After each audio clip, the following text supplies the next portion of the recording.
लग्न म्हणजे काय? तर मन सांभाळण्याची कला म्हणजे लग्न. विश्वासाची व्याख्या ही लग्नासाठी काय आहे? लग्नामधला विश्वास म्हणजे काय? आणि जी ट्रान्सपरन्सी आहे it leads to mirroring of each other. होतं की सासू थकली की कामासाठी सुनेला आणायचं, तर लग्न झाल्यानंतर मुलाने आणि मुलीने त्यांच्या आई वडिलांसोबत राहावं का?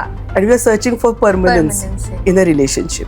इथे ब्लॉकेजेस वाढत वाढत चाललेत. आणि मग असं म्हणतात की कुठे फसले लग्न करून, कुठे पस्तावले. These are the major blockages की मी उगाच केलं तुझ्यासोबत. परमनंट स्टॅबिलिटी शोधतायत हे एक्स्ट्रा मॅरिटल अफेअर्सच्या ज्या केसेस येतात, तर त्यांनी मला असं सांगितलं जातं की आम्हाला चेंज हवा होता. नमस्कार, मी आरजे अबोली. तुम्हा सर्वांचं पुन्हा एकदा सहर्ष मनापासून स्वागत करते अनाहत हार्ट टू हार्ट टॉक्समध्ये. पहिल्या पॉडकास्टला सर्व रसिक प्रेक्षकांनी दिलेल्या प्रचंड प्रतिसादाबद्दल आणि तुमच्या सुंदर प्रतिक्रियांबद्दल मी खरंच तुम्हा सर्वांची आभारी आणि ऋणी आहे. आणि तुमच्याच प्रेमानं आज दुसरा पॉडकास्ट आम्ही शूट करतोय. आज आपल्यासोबत आहेत मॅरेज अँड रिलेशनशिप काउन्सिलर आणि त्याचसोबत personality development coach Medha Vinse ma'am. Ma'am, Anahat heart to heart टॉक्समध्ये मी तुमचं खूप खूप सहर्ष स्वागत करते. थँक्यू. येस. असं म्हटलं जातं आपल्या भारतामध्ये 16 संस्कारांना खूप महत्त्व आहे. आणि याच 16 संस्कारांपैकी एक संस्कार म्हणजे विवाह. ज्याच संस्काराला आपण लग्न असं म्हणतो. लग्न म्हणजे दोन जीवांचं मिलन, दोन आत्म्यांचं मिलन असं म्हणतात. पण अलीकडे त्या आत्म्यांचं मिलन राहिलं आहे का, की फक्त शरीराचं मिलन झालं आहे, जबाबदाऱ्यांचं मिलन झालं आहे, एकमेकाची ओझी वाहण्याचं मिलन झालं आहे. मग याचा सक्सेस मंत्रा काय आहे? कोणी किती समजून घ्यावं, कोणी रुसलं तर कोणी कसं त्याला मनवावं, याच सगळ्या गोष्टींवर आज आपण चर्चा करणार आहोत मेधा मॅमसोबत. मेधा मॅम, आपण सुरू करूया? Yes, please. माझा सगळ्यात पहिला प्रश्न आहे, लग्न म्हणजे काय? लग्न म्हणजे ॲक्च्युली जर तुम्ही म्हटलं तर ही एक सामाजिक ज्याला आपण एक सोसायटीमध्ये एक मान्यता प्राप्त झालेली एक इन्स्टिट्यूशन म्हणू शकतो, which you can go for a social cause. Okay. आणि दुसरी गोष्ट अशी आहे की लग्न हे आजकालच्या त्याचं अगदी नीट डेफिनेशन दिलं तर मन सांभाळण्याची कला म्हणजे लग्न. तर आज मन सांभाळली जात आहेत का, आणि लग्नाचा खरा अर्थ जो आहे तो खरोखरीच त्याचा जो एक डेप्थ आहे तो जगला जातोय का, इथे एक मोठा क्वेश्चन मार्क आहे. बरोबर. सो लग्न हे अत्यंत डिवाईन गोष्ट आहे आणि ते नुसतंच शरीराचं किंवा एक सहवासाचं असं एक प्रतीक म्हणू शकतो आपण. प्रतीक आपण म्हणू शकतो तसं नाहीये. नसून सगळे अँगल्स ज्याच्यामध्ये आपण इमोशनल म्हणू शकतो, मेंटल म्हणू शकतो, सोशल म्हणू शकतो, फिनॅन्शियल, फिजिकल आणि शेवटचं मी म्हणेन spiritual angle, spiritual. wherein you understand how to actually deal with the minds of not only between two but the family as a culture. मी या प्रश्नावर पण येणारच आहे. पुढे मला तुम्हाला हे विचारायचं आहे की आपण म्हणतो की मी तुझ्याशी लग्न केलं आहे तर तू माझा विश्वास संपादन करणं भाग आहे, किंवा एखाद्या नात्यामध्ये विश्वास हा खूप जास्त महत्त्वाचा असतो. कुठलंही नातं विश्वासावर टिकून राहतं. तर लग्नामध्ये विश्वासाची डेफिनेशन किंवा विश्वासाची व्याख्या ही लग्नासाठी काय आहे? लग्नामधला विश्वास म्हणजे काय? Very nice question and thank you for asking this question. Basically लग्न हा ज्याला आपण इंग्लिशमध्ये ट्रस्ट म्हणतो. ट्रस्ट. तर ट्रस्ट ही गोष्ट ही अनेक गोष्टींशी संबंधित आहे. त्याला तुम्ही लॉयल्टी म्हणा, सगळ्यात आधी मी रिस्पेक्ट म्हणेन. बर. आणि रिस्पेक्ट जेव्हा असतो तेव्हा प्रेम येतं आणि त्या प्रेमामुळे या दोन्ही फॅक्टर्समुळे एक ट्रान्सपरन्सी येते. आणि जी ट्रान्सपरन्सी आहे it leads to mirroring of each other and that is the trust factor असं मला वाटतं. एकमेकांचं मिररिंग की जे तुझं आहे ते माझं आहे आणि जे माझं आहे ते तुझं आहे, ह्याच्यामध्ये कुठेच काहीच तुम्हाला दिसणार नाही अशी गोष्ट नाही. आणि त्याला मी ट्रस्ट फॅक्टरशी जास्त महत्त्व जोडते त्याचा, की mirroring effect that is trust. And what if people are not mirroring, किंवा म्हणजे नाही मिरर होऊ शकलं एखाद्याला, किंवा आपण आपली कधी कधी असं होतं अरेंज मॅरेजेसमध्ये की एकमेकाला ओळखायला वेळ लागतो, किंवा आपण जशी आपली पर्सनॅलिटी आहे तशी आपण पुढे नाही पोर्ट्रे करू शकत. मग त्या नात्यामध्ये विश्वास संपादन करायला किती वेळ लागतो? ॲक्च्युली विश्वास संपादन करण्यापेक्षा इट्स अ प्रोसेस. मग ते अरेंज मॅरेज असो नाही तर लव्ह मॅरेज असो, दोन व्यक्ती एकत्र आल्या की ते एकत्र एक बॉन्डिंग तयार होण्यासाठी ती एक प्रोसेस लागते. एक थोडीशी त्याच्यावर वेळ जायला लागतो त्याचा. तर हा जो वेळ तुम्ही जो एकमेकांना दिला पाहिजे, तो जो वेळ तुम्ही म्हणताय की प्रत्येकजण काय नात्यात शोधतंय, तर परमनन्सी, हम्म. की एक स्टॅबिलिटी. तर ती स्टॅबिलिटी अशीच मिळते का? नाही. त्याच्यावर वर्कआउट्स घ्यायला लागतात. आणि ते मी जसं पहिल्यांदा सांगितलं की मन सांभाळण्याची कला. तर तुम्ही मन सांभाळायला लागतात पहिल्यांदी. आणि मन सांभाळताना हा अभ्यास करायला लागतो की माझं मन आणि दुसऱ्याचं मन हे थोडंसं त्याच्यात काहीतरी फरक आहे. आणि तो फरक जाणून ते जे डिफरन्सेस आहेत त्याच्यावर प्रेम करायला लागतं. आणि मगच तुम्ही हळूहळू त्या नात्यांमध्ये पुढे जाऊन तुमचं बॉन्डिंग तयार होतं. अचानक होत नाही. मग ते लव्ह मॅरेज असो नाहीतर अरेंज मॅरेज अरेंज मॅरेज. कारण कुठलीच गोष्ट परमनंट नाही आहे. And we are searching for permanency permanency. In a relationship. That's not going to be there. You have to work out for that. You have to work for trust and everything. Yes, I think yes. So. Love marriage असू दे किंवा arrange marriage असू दे, आपल्या इथे अशी परंपरा आहे की बाबा लग्न झाल्यावर मुलं आईवडिलांसोबत राहतात किंवा अगदीच पूर्वापार चालत आलेलं, बाई तू फार थकलीस, आता मुलाचं लग्न करून टाक, सून आण घरी तू. मग याच्यावरनं असं प्रतीत होतं की सासू थकली की कामासाठी सुनेला आणायचं किंवा तिची जागा घ्यायला सुनेला आणायचं. तर लग्न झाल्यानंतर मुलाने आणि मुलीने त्यांच्या आईवडिलांसोबत राहावं का? किंवा मग वेगळं विभक्त व्हावं? एकाच घरामध्ये जॉईंट फॅमिली असते, मोठी असते. तर त्यांनी तिथे राहावं की वेगळं राहावं? तुमचं काय मत आहे याच्यावर? माझं मत असं आहे की मला असं वाटतं की लग्न ही एक इंडिव्हिज्युअलिटी आहे. आणि तो जो एक तुम्ही इंडिव्हिज्युअलिटीला मराठीत तुम्ही काय म्हणू शकाल?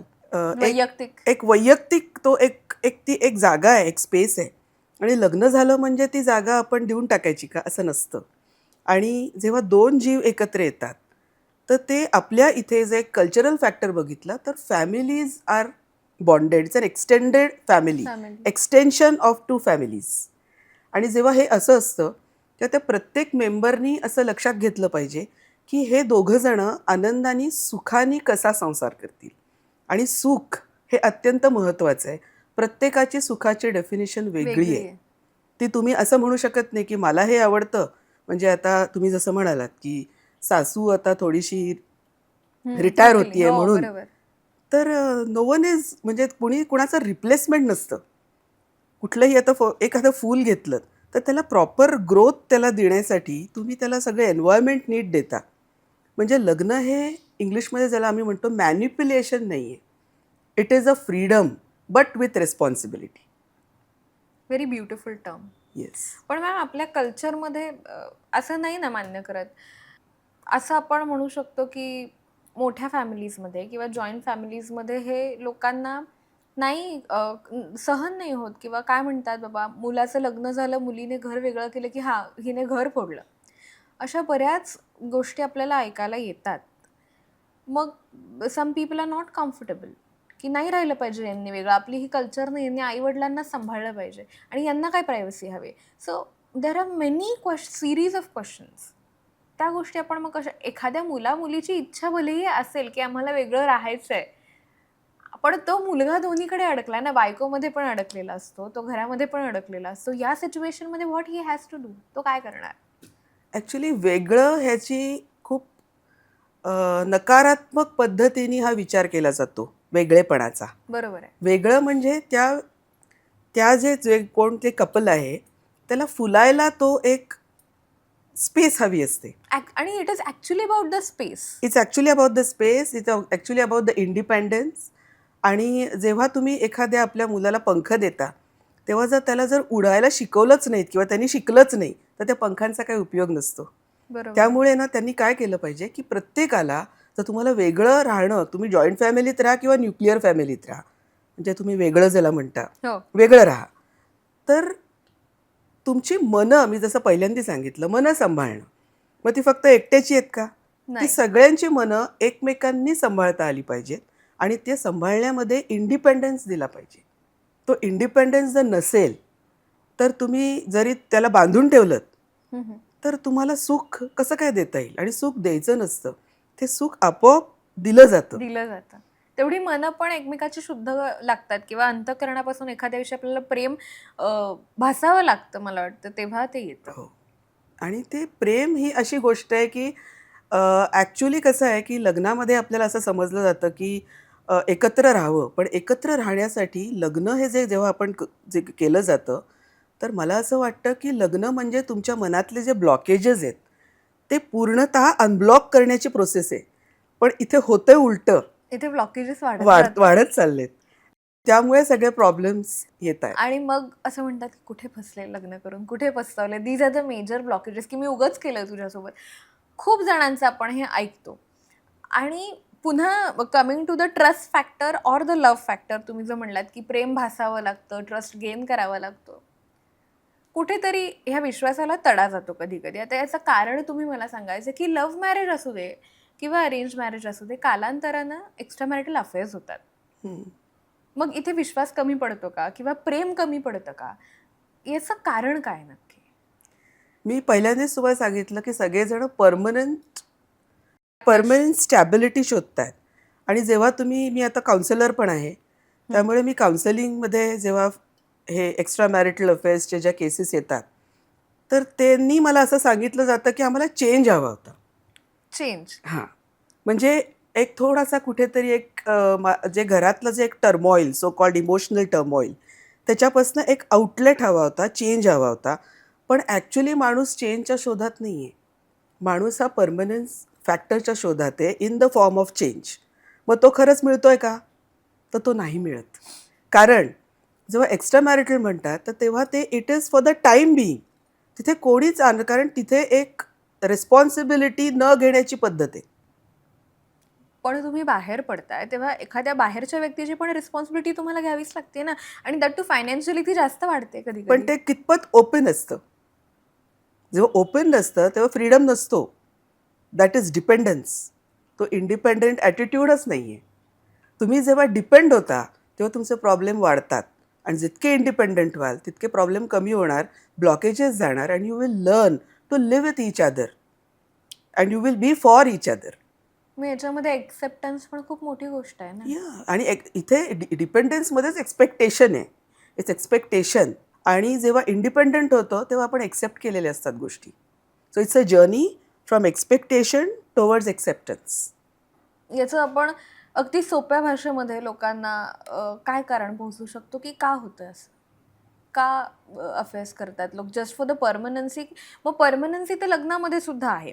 लग्न तर म्हणजे आपल्या इथे म्हणजे साता लग्नामध्येच जन्माचं परमनन्सी आहे. नातं असं म्हणतात. सुद्धा नाही, मध्येच असली पाहिजे. ती मग नाहीये म्हणून प्रॉब्लेम आहे. But people are still thinking की मग लग्नामध्ये नाही तर मग बाहेर मिळेल असं लोकांना वाटतं, म्हणून अफेअर्स होतात.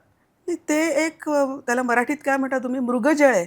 मृगजळ आहे. मृगजळामागे धावणं आहे. आणि कुठेतरी ना, की माणूस हा कुठेतरी एक पर्पजसाठी बाहेर पडलेला असतो. म्हणजे पहिल्यांदा प्लेजर सिकिंग हा पहिला एक पायरी आहे. त्याच्या पलीकडे जाऊन पर्पज आहे.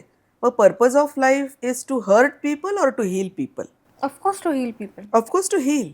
So marriage is meant to heal yourself and others. तुम्ही जर हिलिंग फॅक्टरच आणलं नाहीत त्याच्यात आणि एक्स्ट्रा मॅरिटल आणि असं कुठेतरी सारखं इकडे तिकडे फिरलात, तर you will be hurt more and you will be astray. And you will be hurting your partner. तुम्ही तुमच्या जोडीदाराला पण येस, मग तितकंच मनं सांभाळली दुखावताय. कुठे? मनं दुखावलीत ना. बरोबर आहे.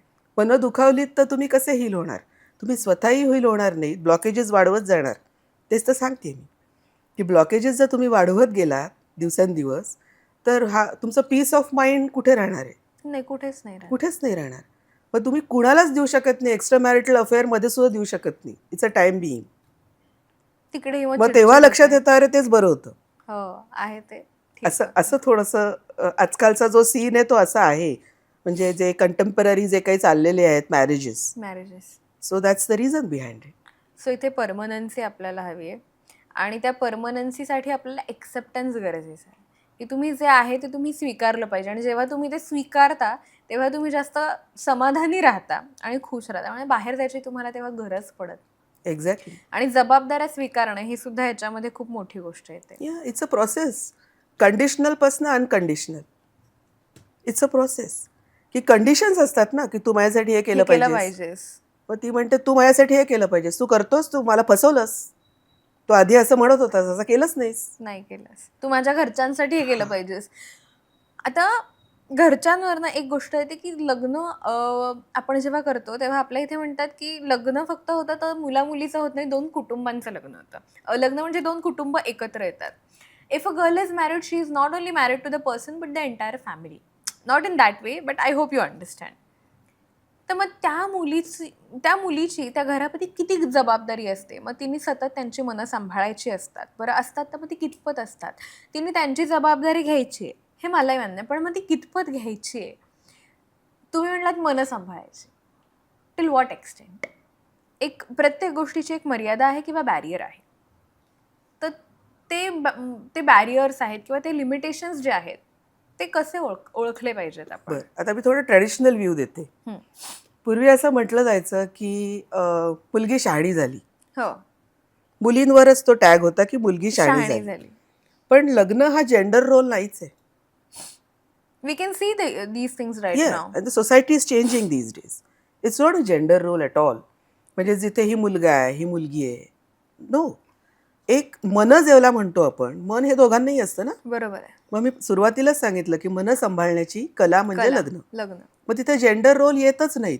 मग मुलींनीच का जबाबदारी घ्यायची, मुलांनी का नाही? मग मुलांनी जशी मुलींनी पॅरेंट्सची मुलाच्या घ्यायची, मुलांनी का नाही मुलीच्या पॅरेंट्सची घ्यायची? दोन्ही फॅमिली एकत्र येत आहेत. It's an extension of the family. आणि हे जोपर्यंत रुजू होत नाहीये, तोपर्यंत आमच्या घरी असंच असतं. हा जो प्रश्न आहे, तो चालत राहणार आहे. आणि आमचं तुमचं जोपर्यंत ही ड्युॲलिटी संपत नाही, तोपर्यंत लग्नामध्ये इंडिपेंडन्स हा फॅक्टर येणारच नाही. आणि ब्लॉकेजेस मी जसं म्हटलं, ते कधी न संपणारी गोष्ट आहे. मग ती जर संपवायची असेल, तर मुलगी शहाणी करताना जे काही आईवडील असतात, ते शहाणे आहेत का हे ते तपासून बघावं. लव्ह मॅरेजेसमध्ये पण हे प्रॉब्लेम्स येतात की मॅम? म्हणजे ओके, आता तुम्ही लव्ह मॅरेज म्हणता. लव्ह मॅरेज आणि अरेंज मॅरेजमध्ये तसा मला फारसा डिफरन्स का वाटत नाही. लव्ह मॅरेज पहिल्यांदी जी मुलं म्हणजे एकत्र भेटतात, बोलतात, का कुठेतरी मन शेअर करावंसं वाटतं इनिशियली. म्हणून कोणतरी आपल्या फ्रिक्वेन्सीला मॅच होतंय मॅच होतं. असं कोणतरी वाटतं आणि ते शेअरिंग तिथे होतं. तेच अरेंज मॅरेजमध्ये थोडंसं काही दिवसांनी होतं, कारण दोघं एकमेकांना ओळखत नसतात. माणसं तीच आहेत ना. पण मग लव्ह मॅरेजमध्ये सुरुवातीला काही वेळेस घरच्यांचा विरोध असतो. घरच्यांची फ्रिक्वेन्सी कधी-कधी मॅचच करत नाही. अजिबात करत नाही. पण अरेंज मॅरेजमध्ये आधी फॅमिली फ्रिक्वेन्सीज मॅच होतात आणि मग मुला-मुलींच्या होतात. ओके. मग तिथे आमच्याकडे असंच असतं, तर ते एक्सेप्ट करावंच लागतं. पण लव्ह मॅरेजमध्ये हे करताना थोडासा कुठेतरी त्रास होतो. हो, कारण तिथे इगोज क्लॅश होतात. सगळीकडेच इगो हा प्रॉब्लेम आहे. कारण माझं म्हणणं आणि तुमचं जिथं मी म्हटलं ना, की तू, मी हा फॅक्टर आला. मग ते नवरा-बायकोंमध्ये असो, सासू-सुनेमध्ये असो किंवा दीर-जाऊ या रिलेशनमध्ये असो. तो तू, मी हा फॅक्टर असतो ना, ते कुठेतरी का येतो? कारण कोणीतरी एक आधी इन्सिक्युअर होतं आणि मग दुसऱ्याला इन्सिक्युरिटी देतं. मग मी तू म्हणून ते भांडायला लागतात. आणि मेन मुद्दा जो मन सांभाळायचा आहे, तो कधीच कुठेतरी बाजूला राहतो. मग मनं नाही, फक्त जबाबदाऱ्या राहतात. मग फक्त जबाबदाऱ्या आणि मग त्याचा काय होतं, की त्याचा एक कुठेतरी एक मराठीत ज्याला म्हणतो आपण गुदमरणे, इंग्लिशमध्ये सफोकेशन, सफोकेशन. की सफोकेट होतात नाती. आणि मग ती काहीतरी कुठेतरी आपल्याला याच्यातनं कुठेतरी एक श्वास घेता येईल असं कोणतरी शोधत असतात. And then it leads to extra marital affair. Yes, then it leads to extra marital affairs. Everything dots are connected असे. येस. आपण आता फॅमिलीबद्दल बोलत होतो, तर काही वेळेस शक्य नाही होत घर सोडून मुला-मुलींना एकत्र राहणं, विभक्त संसार करणं. तर मग कुटुंबामध्ये राहून जॉईंट फॅमिलीमध्ये एक नवीन नातं असतं, ते किती फुलू शकतं किंवा मग किती वादाच्या भोवऱ्यात येऊ शकतं किंवा त्याला काय म्हणू शकतो आपण, त्याला किती व्हेंटिलेशन मिळू शकतं छान to grow and glow being in a family, not living separately. आता हे व्हेंटिलेशन जर तुम्ही म्हणालात तर तुमच्या घरात खिडक्या किती आहेत त्यावर ते पण त्या उघड्या असल्या पाहिजे. त्या उघड्या असल्या पाहिजेत. म्हणजे भरपूर खिडक्या असतात पण काही उघडतच नाहीत. उघडत नाहीत. हा प्रॉब्लेम आहे. मग वारं कसं खेळणार? बरोबर. मग कशी नाती फुलणार? सनलाईट तुम्ही आत येऊन देत नाही, त्या नात्यांना चांगलं उजेड देत नाही, प्रकाशात आणतच नाही आहे, अंधारात का ठेवताय? मग आपण समोरच्या व्यक्तीच्या स्वभावाला काही करू शकत नाही. एक सायकोलॉजिस्ट होते, मी त्यांना भेटले तेव्हा त्यांनी त्यांच्या एका सेशनमध्ये सांगितलं होतं, की स्वभावाला औषध असं आपण म्हणतो, की स्वभावाला औषध नसतं. पण तेही सांगायचे, की स्वभावाला औषध असतं, पण ते दुसऱ्याला द्यायचं नसतं, आपण घ्यायचं असतं. तर ह्या सिच्युएशनमध्ये लोकं त्यांच्या खिडक्या, दारं बंद करून ठेवतील आणि विभक्त संसार करायला सुद्धा इथे परवानगी कधी-कधी नसू शकते. तर मग अशा ठिकाणी नातं फुलावं, प्रेम वाढावं, एकमेकाची आपुलकी, ओढ ही आणखीन वाढावी, याच्यासाठी काय केलं पाहिजे? सगळ्यात प्रथम आपण आजारी आहोत आणि आपल्याला औषधाची गरज आहे हे समजलं पाहिजे. तिथे समजतच नाही की अरे माझं काहीतरी चुकतंय. चूक कायम दुसऱ्याकडे ब्लेम गेम होतो, हो. राईट? मग ब्लेम गेम का होतो? विक्टिम कार्ड ज्याला म्हणतात ते प्ले आउट होतं. दुसऱ्याला सतत दोष देणं. हां, ते का होतं? कारण जबाबदारी घ्यायची नसते. ज्याला जबाबदारी घ्यायची नाही, तो कायम ब्लेम करतो आणि ब्लेम हा कायम आय शुड से की तुम्हाला कधी ग्रोथ देतच नाही ब्लेम. कारण तुम्ही कधी जबाबदारी न घेतल्यामुळे इंडिपेंडंट होतच नाही. कायम दुसराचाच चूक आहे असं तुम्हाला वाटतं. जरी दुसरा चुकत असेल, तर कोणीतरी एकाने जबाबदारी घ्यायला लागते चूक सुधारण्याची. आणि चूक सुधारण्याची पण एक पद्धत आहे. ती सगळ्या गोष्टीत नाही, सगळ्यात प्रथम म्हणजे तुमचं बोलणं आणि वागणं. तुम्ही बोलताय कसे? मग मी आता स्वतः पर्सनॅलिटी डेव्हलपमेंट कोच असल्याकारणाने सगळ्यात प्रथम तुमचं how do you speak? You speak with two things, your body language and your oral language. मग हे तुमचं नीट आहे का? एखादी गोष्ट पटली नाही तर ती सांगायची पण एक पद्धत पद्धत असते. असते. ही औषधं आहेत. मग हे औषधं तुम्ही घेताय का? ती अतिशय महत्त्वाची गोष्ट आहे. काही लोकांमध्ये हेकेखोरपणा असतो, की नाही माझंच खरं किंवा तुझं काय ऐकायचं? म्हणजे नाही ऐकून घेतलं जात काही घरांमध्ये, की ही आत्ता आली, ही काय सांगते आम्हाला? सो अशाही गोष्टी खूप असतात. So the voice is always suppressed ना. मग तेव्हा काय करायचं? कारण तो इम्पेशन्स आहे ना. इम्पेशन्स ज्या गोष्टींनी होतो, म्हणजे पेशन्सच नाही, हल्ली टॉलरन्सच नाही. मराठीत तुम्ही सहनशक्ती म्हणता त्याला. शक्ती नाव आहे त्याचं. तुमच्याकडे ती शक्तीच नाही आहे ना सहन करण्याची. त्यामुळे आपल्याकडे पूर्वी संस्कार असं म्हणायचं की संस्कार आहेत माझ्या मुलीवर. मग तुमचं कंडिशनिंग कसं झालं आहे? तुम्ही संस्कार कसे केलेत? कुठल्या घरात? हे सगळी मोठ्या माणसांची म्हणजे जबाबदारी आहेत थोड्या. मोठी माणसं कधी-कधी दे बिहेव लाइक दिस. हां, म्हणजे रिस्पेक्ट मी असं म्हणत नाही. रिस्पेक्ट हे मी नेहमी नात्याला किंवा एज वयाला वयाला. रिस्पेक्ट माझ्या दृष्टीने नसतो.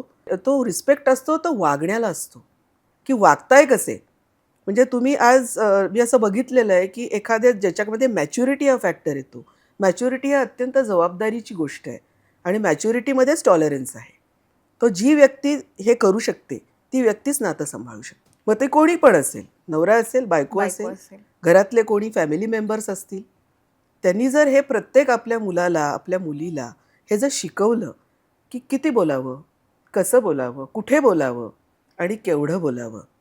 नेहमी जी एक मी तुला मागेही सांगितलं होतं, की जी ग्रोथ होते, ती कायम शांततेत होते. शांततेत होतं. तुम्ही जर अशांत राहिलात, तर कुठलंच नातं टिकणार नाही. पहिल्यांदा शांती ही मनातनं आली पाहिजे. म्हणा.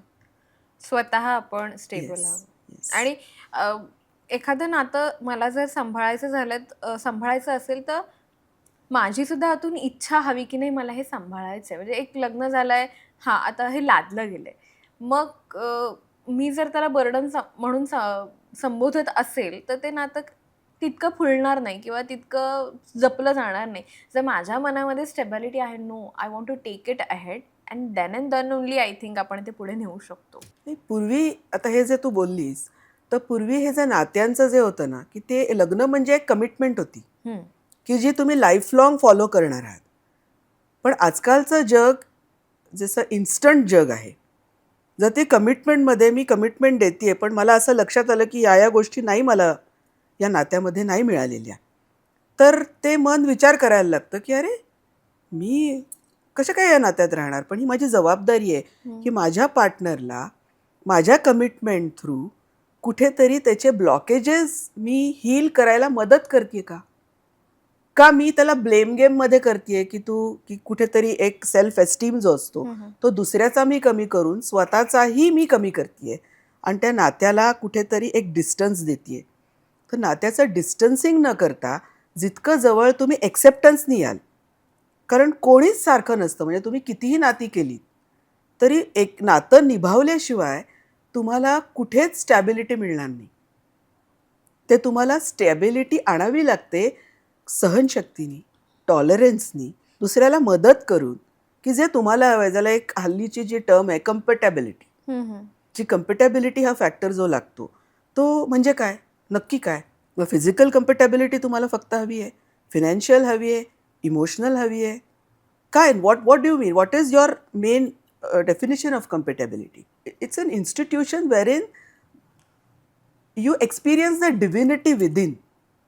तुम्ही तुमच्या आतली डिव्हिनिटी एक्सपिरियन्स केली आहेत का, तरच तुम्ही दुसऱ्याला देऊ शकता आणि दुसऱ्याची पण एक्सपिरियन्स करू शकता. ॲज यू सेड, मी त्या दिवशी तुम्ही म्हणलात की first you should receive, then only you can give. Correct. You cannot pour from the empty glass. खरं उलटं चाललंय की पहिल्यांदा तुम्हाला म्हणजे तुम्ही दुसऱ्याकडनं अपेक्षा करताय तू मला दे तरच मी देईन. पहिल्यांदा तुम्ही द्या ना, because the person who can receive a lot, ज्या माणसाकडे रिसीव्ह करण्याची ताकद आहे तोच माणूस देऊ शकतो. देऊ शकतो. मग तुमच्याकडे किती गिफ्ट्स आहेत जे तुम्ही तुमच्या पार्टनरला देऊ शकता आणि मग ओव्हरऑल डेव्हलपमेंट होऊ शकते. आणि कुठलंच नातं असं नाही आहे की एकसारखं होईल. ते हळूहळू ते लर्न करूनच तुम्ही पुढे जाता. तशी एखादी स्कूल असते, लग्न हे स्कूलिंग आहे. You have to school yourself first. You have to learn की ह्याच्यात काय होतं आहे काय नाही. कोणी असेल 5th स्टँडर्डमध्ये, कोणी 10th स्टँडर्डमध्ये असेल, म्हणून तो 5th मध्ये म्हणून तुम्ही त्याला नावं ठेवणार आहात का? नाही. Help him to grow. Process. Correct. आणि जर एखादा माणूस अजिबातच लक्षच द्यायला तयार नाही, त्याला शिकायचंच नाही, मग I can say that you have to take it in a mature way and you have to let go certain things in the modern era which we are living. त्याला पण अनेक गोष्टी आहेत, ज्याला मी मगाशी स्पिरिच्युअल अँगल म्हटलं, तो आत्ता आपण नको डिस्कस करूया. पण हा पण एक अँगल आहे की जिथे इन अ ट्रू वे तुम्ही दोघं जण म्युच्युअल अंडरस्टँडिंगनी एकमेकांना समजून काहीतरी निर्णय घेता नात्याचा, पण त्याच्यातला एक समजू शकतो दुसरा नाही, म्हणूनच ते नातं विभक्त होतं. जर समजलंच नाही दुसऱ्याने कितीही प्रयत्न करू, पण ते विभक्त सुद्धा अत्यंत शांतपणे झालं पाहिजे, रिस्पेक्टफुली. तर हे किती आजकाल होतात? नाही होत. नाही. तुम्ही म्हणालात की समजून घेतलं पाहिजे, अंडरस्टँडिंग पाहिजे, टॉलरन्स हवा, लेट गो करण्याची क्षमता हवी. म्हणजे कुठे ना कुठेतरी या सगळ्या गोष्टींसोबत सॅक्रिफाईससुद्धा येतं. म्हणजे बलिदान, सॅक्रिफाईस, या सगळ्या गोष्टी. एखादं नातं टिकवण्यासाठी सतत फक्त एकच व्यक्ती कंटिन्यू सॅक्रिफाईस करत असे की नाही, जाऊ दे जाऊ दे जाऊ दे, मग हे कितपत योग्य आहे की फक्त एकाच व्यक्तीने सगळ्या गोष्टी सहन कराव्यात, एकाच व्यक्तीने सॅक्रिफाईस करावं? का तर फक्त नातं टिकलं पाहिजे म्हणून, समाजामध्ये लोक काय म्हणतील म्हणून.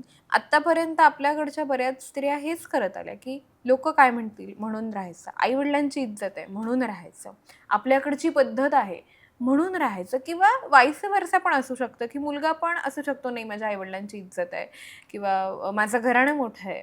तर ह्या सगळ्या गोष्टीमध्ये if only one person is sacrificing to let the relationship grow, मग हे कितपत योग्य वाटतं तुम्हाला की एकाच व्यक्तीनं बलिदान द्यावं?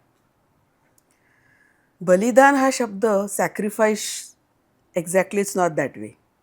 सॅक्रिफाईस हा खूप मोठा शब्द आहे. आणि जेव्हा आपण म्हणतो ना sacrifice, it's a positive term, it's not a negative term. Sacrifice जेव्हा करतो तो आनंदाने करतो, कारण कुणाला तरी आपण सपोर्ट करत असतो त्याच्या ग्रोथसाठी. सॅक्रिफाईस हा नेहमी नेगेटिव्ह टर्मशी जोडला जातो. तुम्ही सॅक्रिफाईस करून, सो कॉल्ड व्हॉट यू से, तुमची जर सहनशक्ती वाढवलीत तर त्या सॅक्रिफाईसला फार मोठा अर्थ येतो आणि ते नातं कदाचित फुलतं त्यामुळे. आणि तुम्ही जसं मगाशी म्हणालात की तुमचे जे आईवडील आहेत की म्हणतात की नाही आता तू लग्न केलं पाहिजेस आणि आता हे निभावलं पाहिजेस, काही असो. एकदा मुलीचं लग्न झालं ना, असे आहेत. आजही समाज थोडासा तसा आहे. इट्स चेंजिंग, पण आहे. ते का असतं? मग आईवडील मुलांचं मन सांभाळत आहेत का?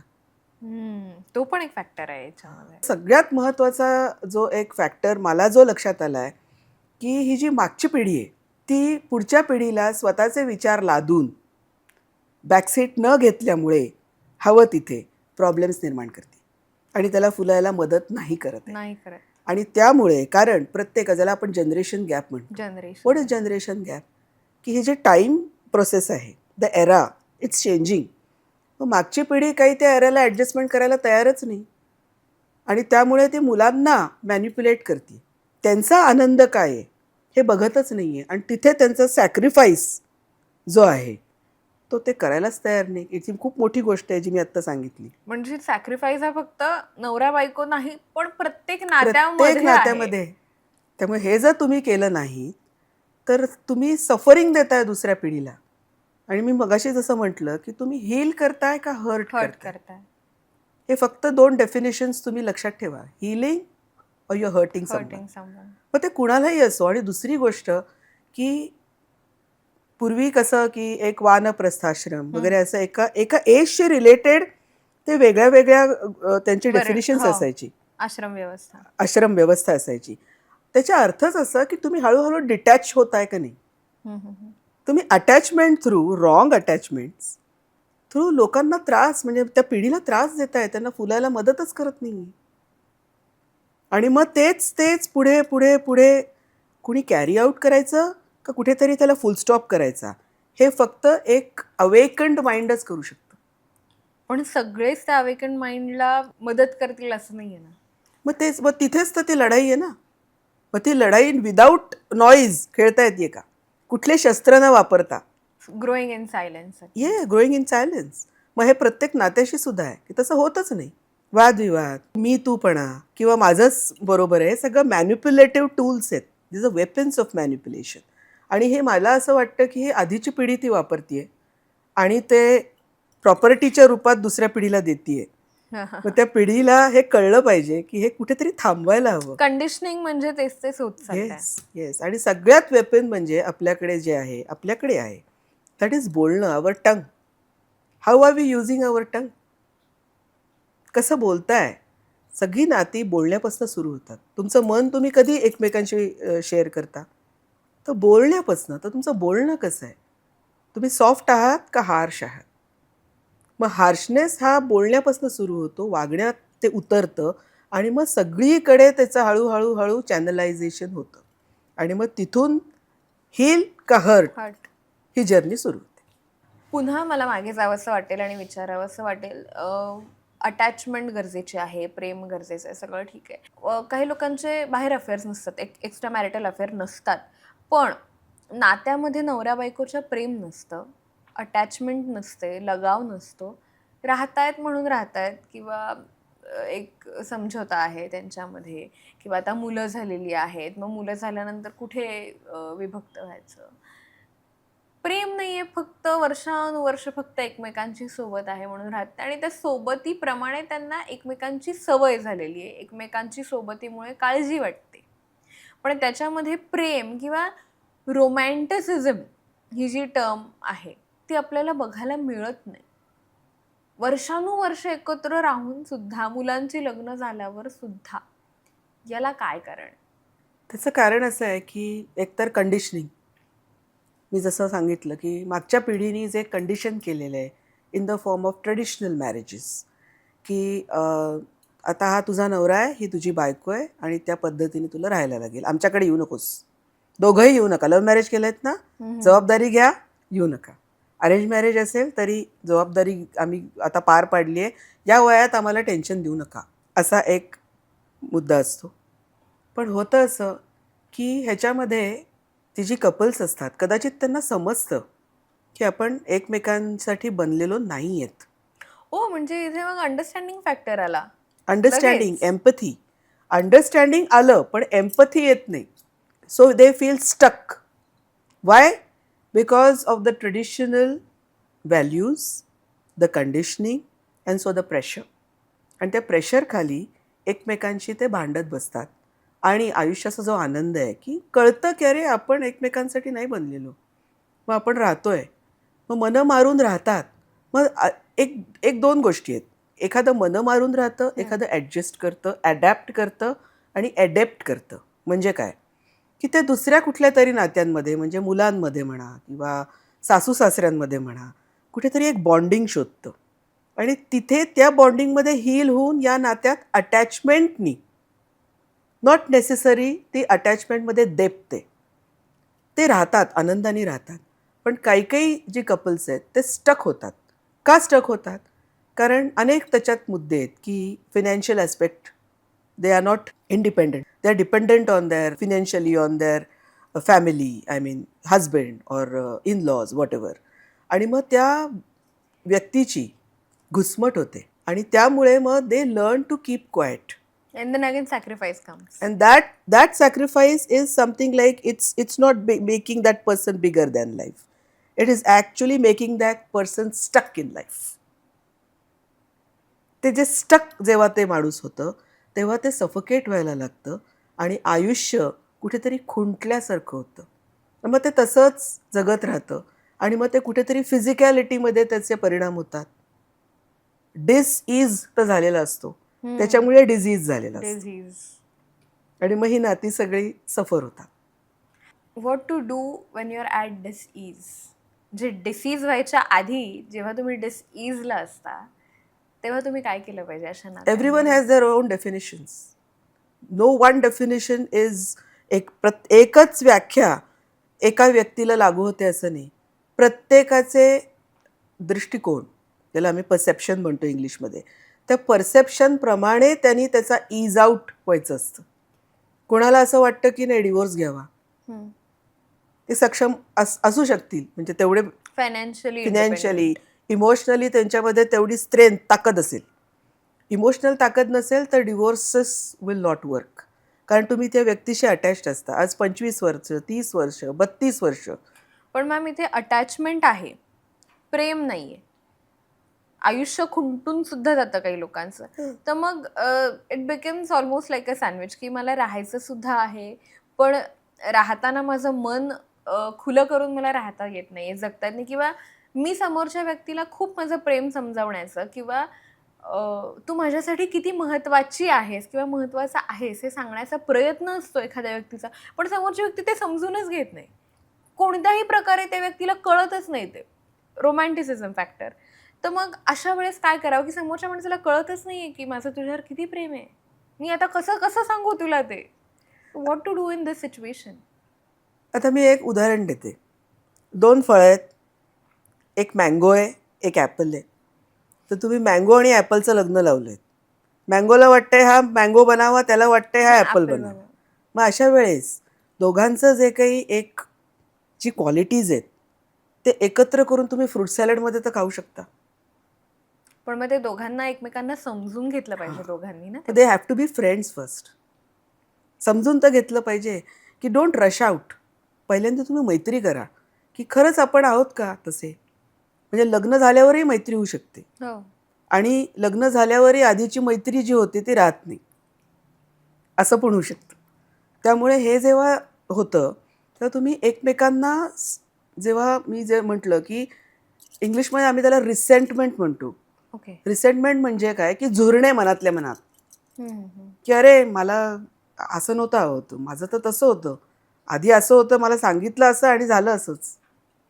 असे जे रॉंग पिक्चर्स, म्हणजे कुठेतरी ना आपल्या सगळ्यांच्या मनामध्ये 2 मनं असतात. एक असतं रिअल माइंड आणि एक असतं आयडियल माइंड.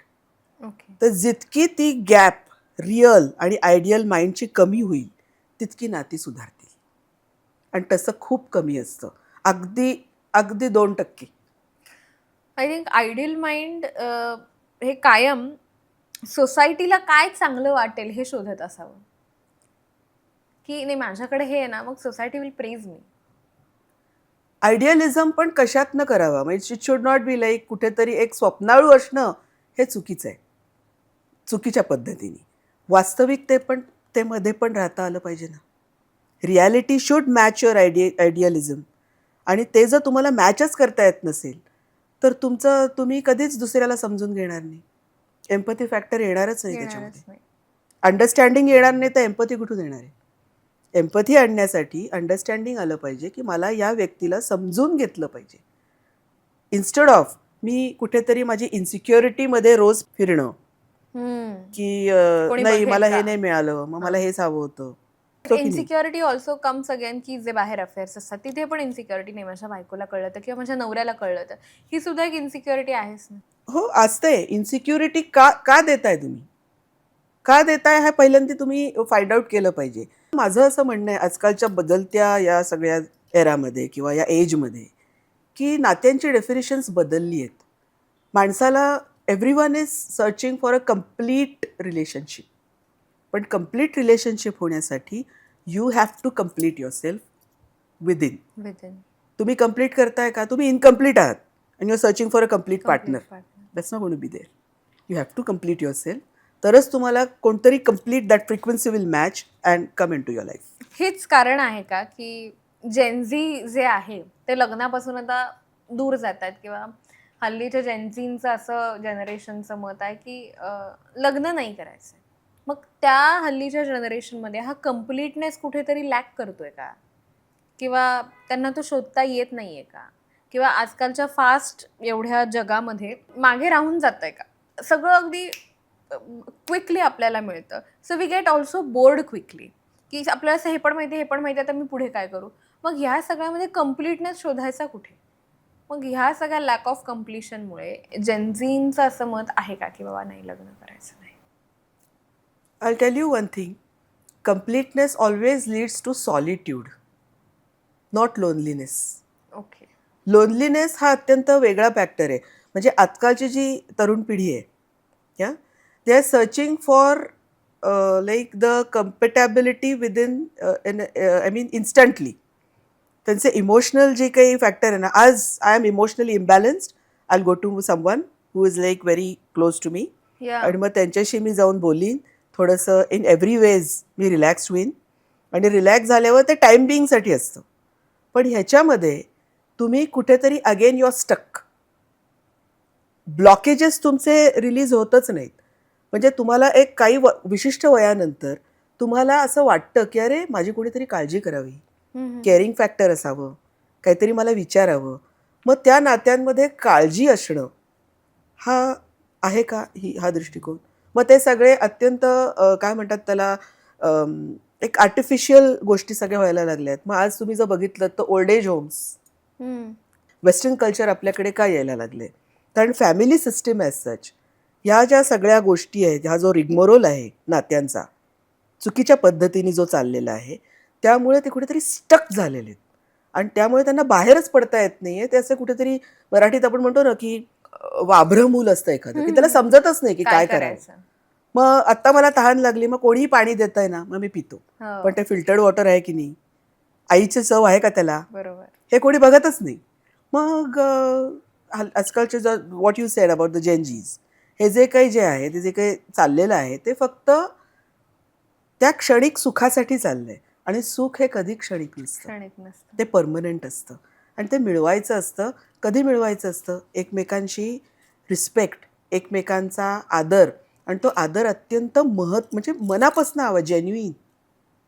तर जेन्युइन तुम्ही केलाच नाहीत, वरवरचा केलात, तर तो आदर नसतो. तोंड देखलं, जेव्हा तोंड देखलं नातं होतं तेव्हा सगळीकडेच ते भरकटत जातं, मग ते कुठलंही नातं असू दे. कुठेही जातं.